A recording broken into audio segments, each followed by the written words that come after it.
go up there if you didn't get to visit it yet. When you get out, you go up this walkway, there's a coal camp, miner's house, superintendent's house, there's a school, there's a bachelor shed, there's a church. You go through the church, down the steps, there's a youth museum down there. A whole lot you can see. Has anybody been here before? How long ago's that been? Probably 5 years ago. Okay, how long? 55 years? 55? Yeah. Oh, come on, you're not that old. How long has it Oh, been? yeah, I am. Who was y'all's guy? We don't know.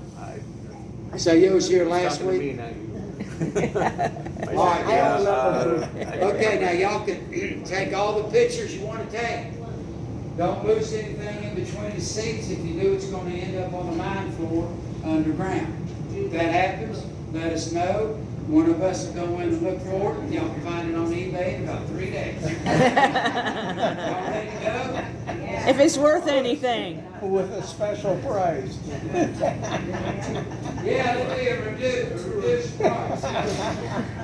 Recovery fee.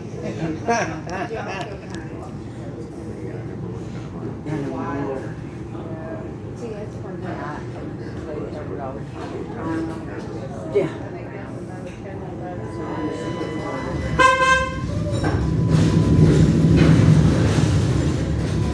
Save the kitty man.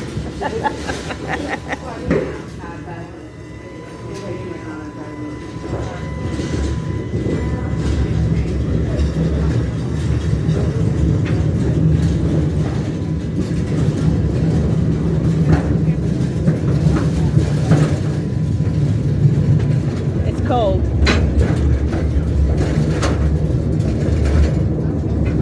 Hey, this is where we can escape the heat. Well, they might now.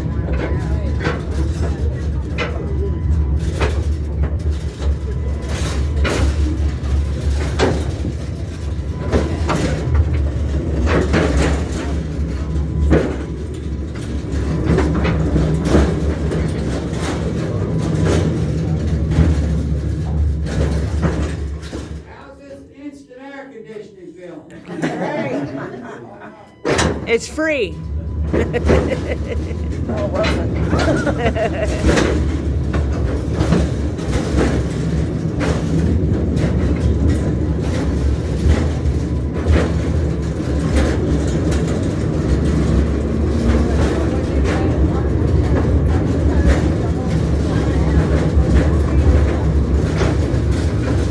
We're getting dripped on.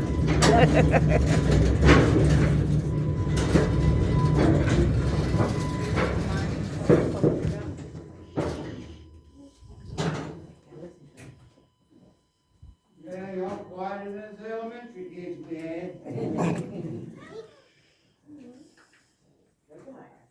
First thing I usually do is I look for troublemakers. They too cute to be troublemakers. You're a troublemaker. That'd be him. The one that points is usually the troublemaker. That's true. Okay, guys, before anyone can go underground, the mines has to be firebossed by a certified person. Someone comes in early, checks for methane, carbon monoxide. We take a look at the roof and the rib to make sure everything's safe. We don't have to do that here because we don't produce coal, but we still do. Every morning, one of us comes in early and does those checks. We got date boards throughout the mines. We'll put our date and initial on there. Now, you guys can stand up if you want to and lean on the rail or sit on it. Just don't fall out, okay? Same with you two if y'all want to. Watch your heads.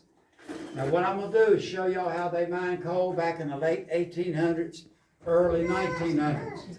I wasn't around then now, okay? Today's coal miners are wearing a strap with a battery.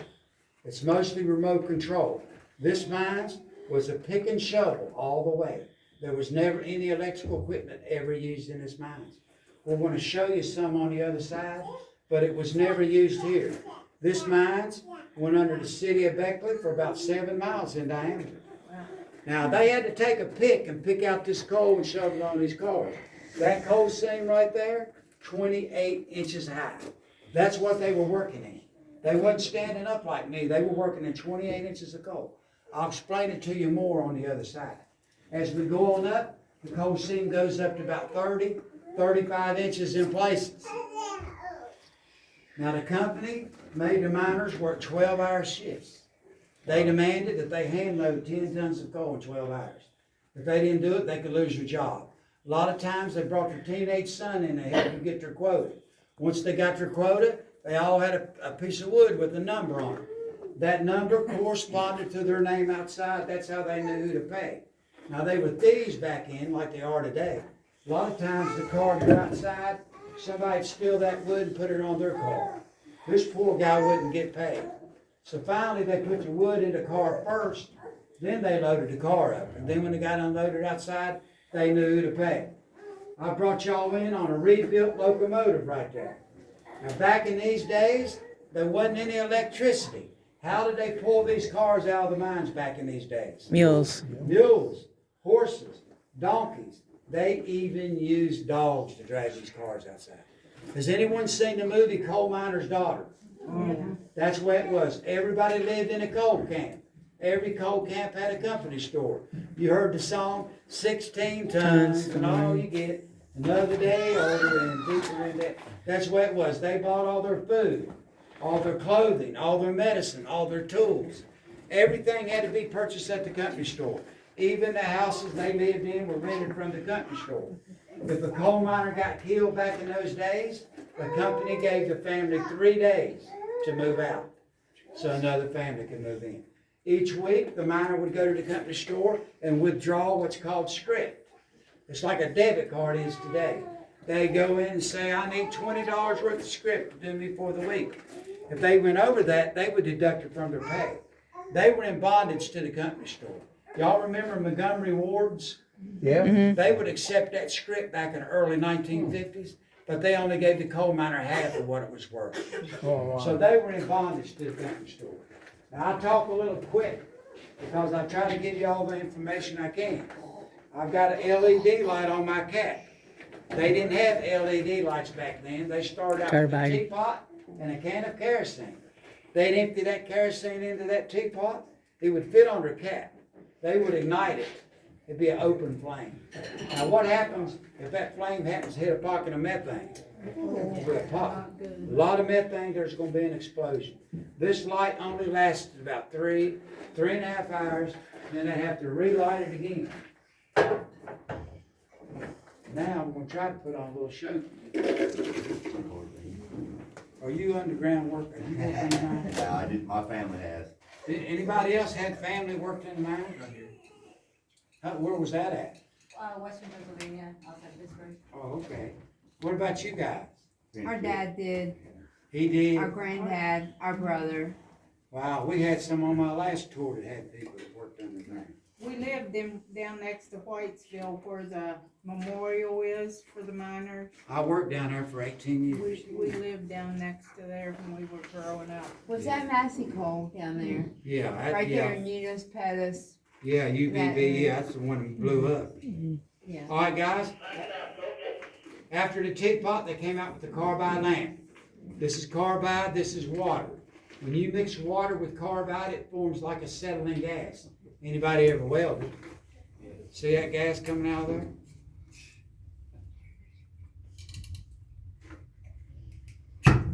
Wow.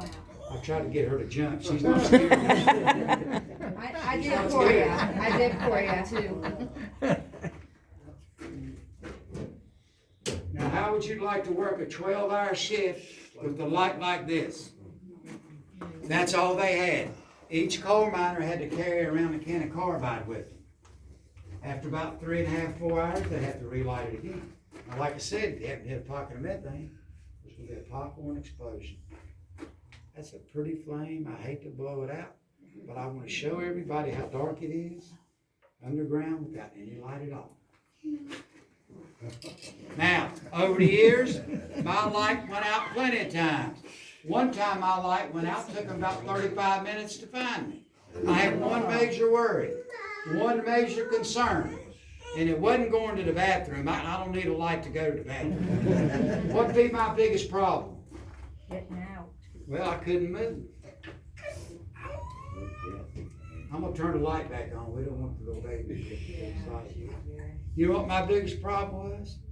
I had to worry about a rat crawling on me. And y'all came here to hear about those rats? I'm gonna tell you all about those rats on the other side of it. This is a flame safety lamp. About 1970, they did away with them because of that flame. You can take this light and put it a foot from the top. If the top of that flame turns blue and elongates, that means you're in methane gas. Another thing you could check for was what's called oxygen deficiency. In other words, you could be walking along. If that flame goes out or starts to go out, you don't have enough oxygen in front of you to survive.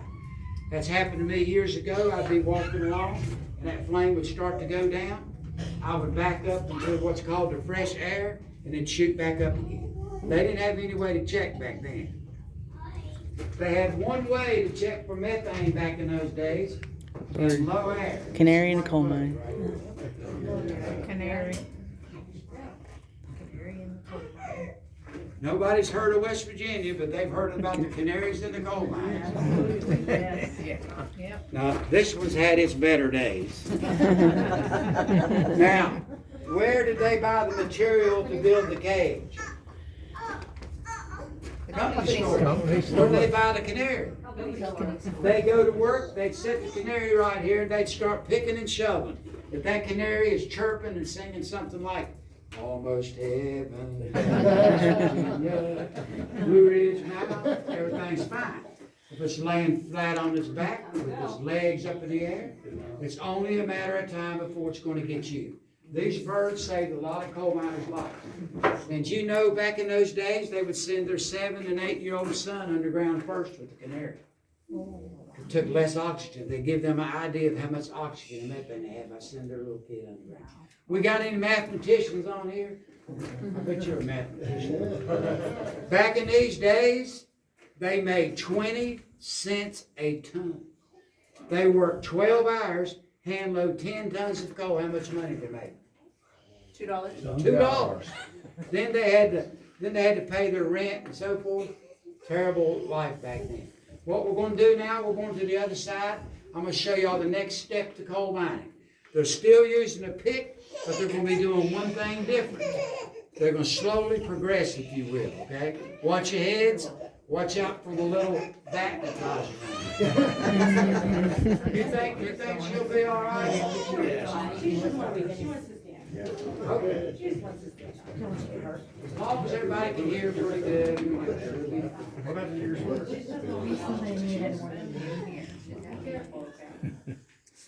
Okay. Here we go. Here we go. Go back on the ride,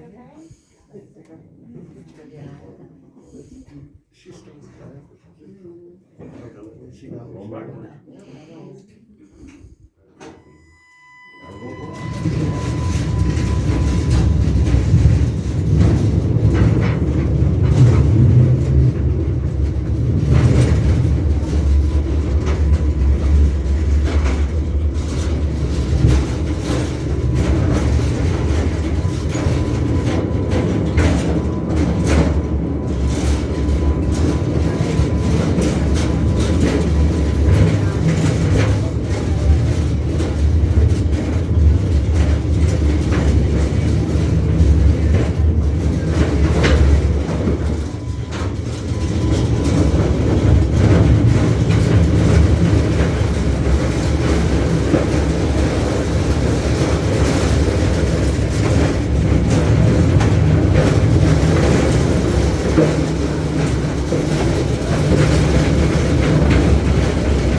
under a drip, thank you. I kept getting I got one. drips in my head. I think it's whatever. They were right down his head. Like right there. Like beams.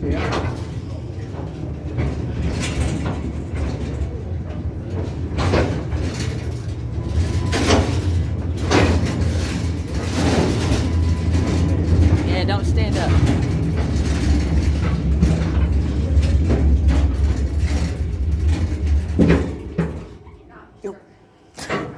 Stop.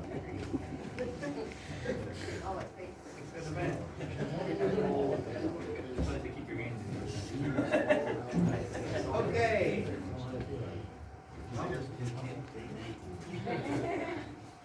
Now, He don't look so I have good. to apologize right here, we can't position these cars real good for everybody to see right here, but down there it'll be a lot better. Is my buddy awake over there? No, he's dead. We gave him a pepperoni and egg biscuit. It didn't do it work. Well, guys, and over there I showed you where they picked down. Now they're still using this pick, but now they're doing something different. They're laying on their side, and they're picking in, 3 feet in, and all the way across. Now that's called an undercut. Why would they be undercutting the coal? What are they going to do different? Dig into it. Very good. They're going to blast it down. It's got to have a place to fall. That's why you do the undercut. After that, they took that old breast auger. They drilled 3 holes. Then they reached in their pocket and they got out their little balls of black powder with their fuses, which they purchased at the company store. They shoved that black powder in the holes. The fuse wires would be hanging down.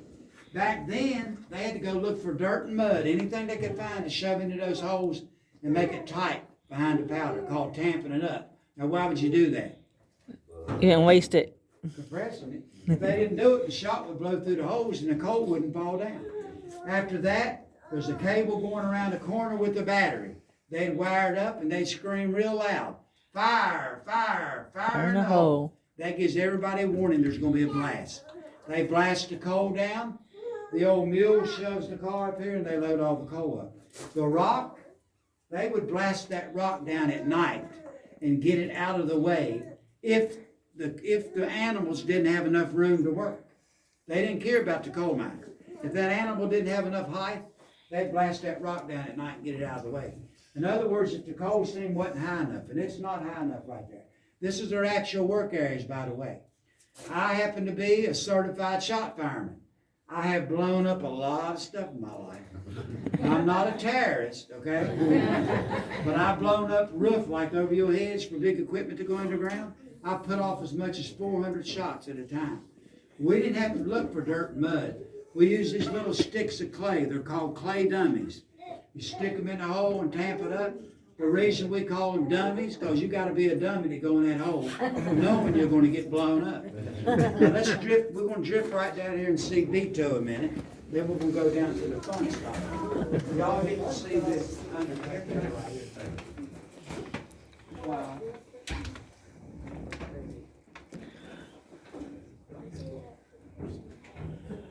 Also, it's too tall to sit in here. Look, all the souvenir coal I could use.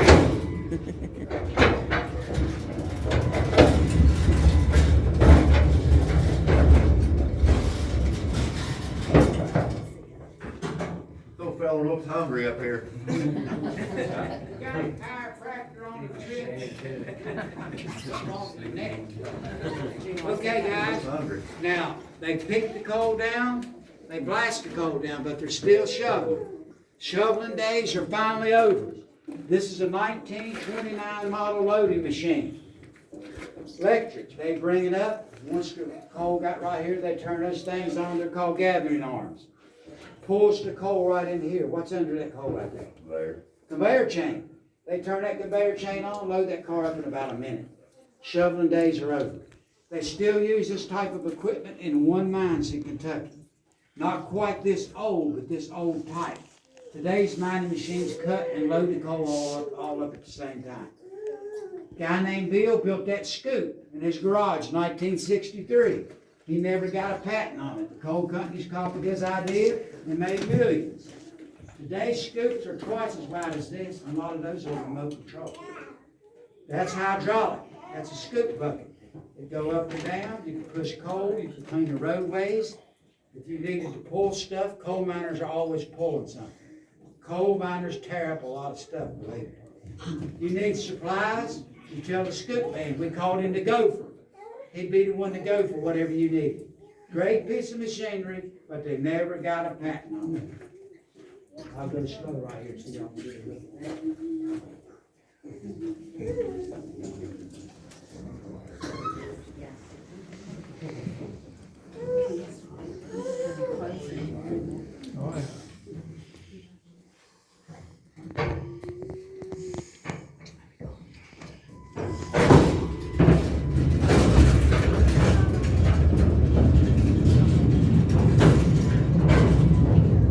Hang down your head, Tom Dooley. Hang down your head and cry.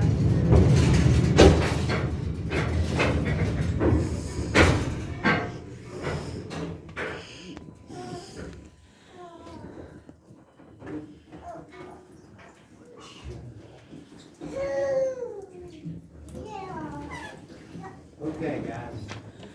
You guys, y'all want to stand up? You can. Don't bump your heads.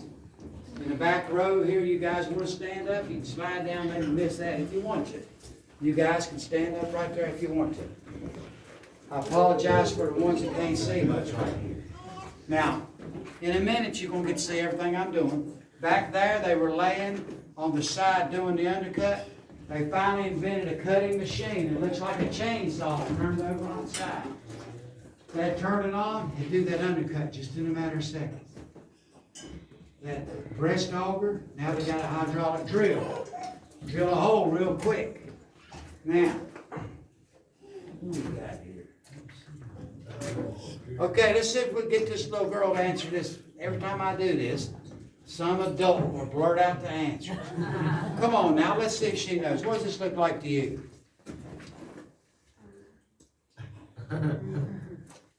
How about a skateboard or a scooter? When I first went underground, my boss was riding around on one of these. He had a big cigarette sticking out of his mouth. There wasn't any rules or laws back then.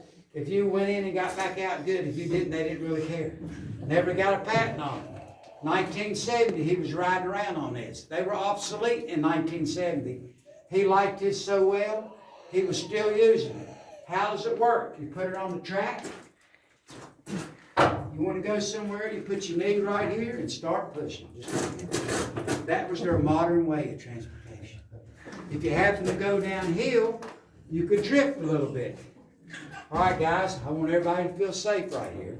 Over your heads is 125 feet of mountain. If I drill a hole right here, we'd go up 125 feet, we'd be outside. See those things over your heads? Those are called roof bolts. Those roof bolts is what's keeping the rock from falling on your heads. I have put up thousands of roof bolts in my life. Not with that machine. That machine is really old, 1930-some model. It was never used here. Only one man could operate that. Today's machines are 4 times wider than that, and you've got a man on both sides of the machine drilling the holes to put up these roof bolts. The idea is the same. You have to have a piece of drill steel with a bit on it. It fits right here in the drill head. He'd get down there and use the hydraulics, raise it up to here. There's another lever you use to cut the rock. This is rock up here. This is what it looks like when you're drilling the hole to put up these roof bolts. Tell me something. Where's all that rock dust going? In your face, down your lungs, up your nose. That's why we all got black lungs. Today's machines have blower motors on them. When you're drilling, those motors are sucking that rock dust through here, into a hose, into the machine. All you have to do is empty out the dust boxes. But it's still a dirty, dangerous, most important job in the mines. This is what's over your heads. This is a 4-foot rosin glue bolt. They make them shorter, they make them a lot longer. This is what they use today. After you drill the hole, you have to get a stick of this glue. You take the glue, you stick it up in the hole with the bolt like that. Don't let the machine push it all the way up. That would fit over here. You let the machine push it up to about right here and let the machine spin it.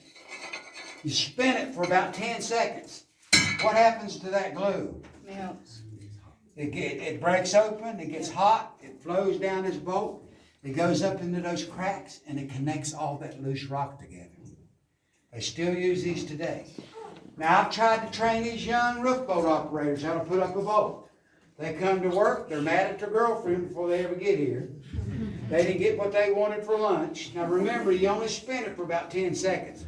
Well, they're spinning away complaining. I don't know why she broke up with me. I don't know what I'm going to do now but to find somebody else. They spin it too long. The glue gets hard and sets up. You can't push the boat up in the hole. You got this thing hanging down. You know what we call these? Helicopters. You got to tell everybody, watch your head, there's some helicopters over here. I've hit my head on them and it'll knock your cap off, you get cut. You have to bring somebody in with the torch to cut them out. Coal miners got a nickname for everything. What do you think we call this? I had a lady tell me a dinner plate. Come on now, who's going to get off of that? See these little square plates? See how rusty and old? See the newer ones? During COVID, they brought a crew in here and they put up a lot of new roof boats everywhere to make it safe. We call this a pizza pan. You drill your hole, you drop your pizza pan down. This is what it sounds like when you're done, just like this. And it's there to stay. Now, this machine is so old, it only drills straight up. Y'all heard that song, To the Left, To the Left? Y'all thought I was too old to know that song. I thought I was too old to know that song. The new machines, they drill to the left. They drill to the right. And they drill straight up. That's why you see the pizza pans and plates right here. The new machines will do that. The old machine won't do it. That's called a brow. That will roll over on you and kill you quicker than this roof wheel. They didn't have any way to support them back then. They just put a piece of wood under there and hoped for the best. This is called a kettle bottom. Another name for that is a widow maker. If it falls on you, you've had it. That weighs about 280 pounds. You see how slick it is? They fall out of the roof all the time. You can't drill a hole and put up a bolt, they fall out. You have to drill to the side and put a strap under them. There's a strap right over your head, man, right over your head.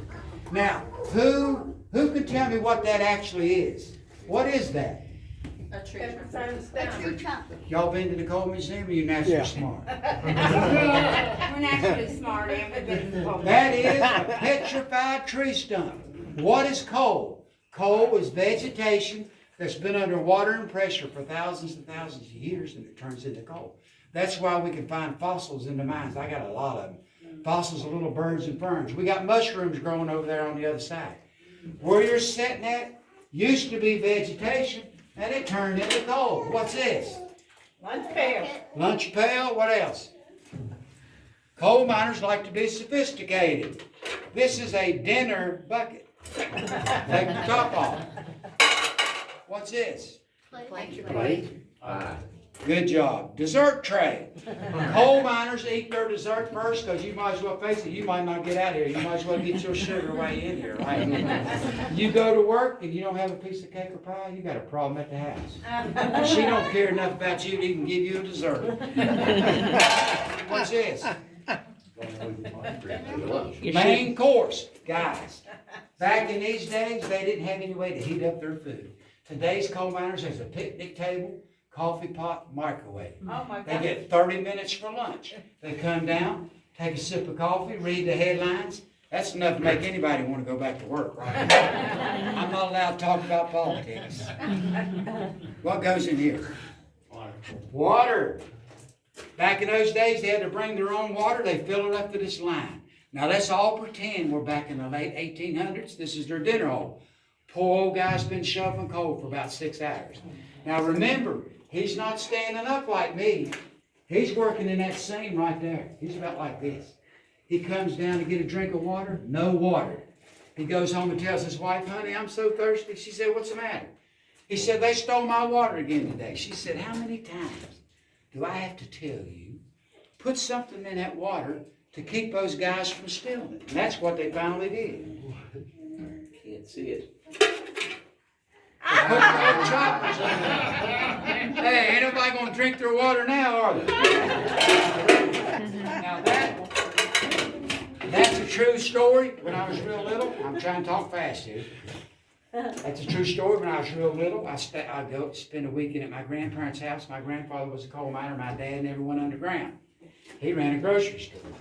I'd go up there. He'd give me chores to do. I remember every Friday night at 9 o'clock, Gunsmoke came on.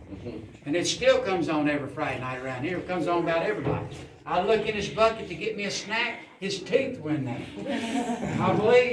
I believe he soaked them all night.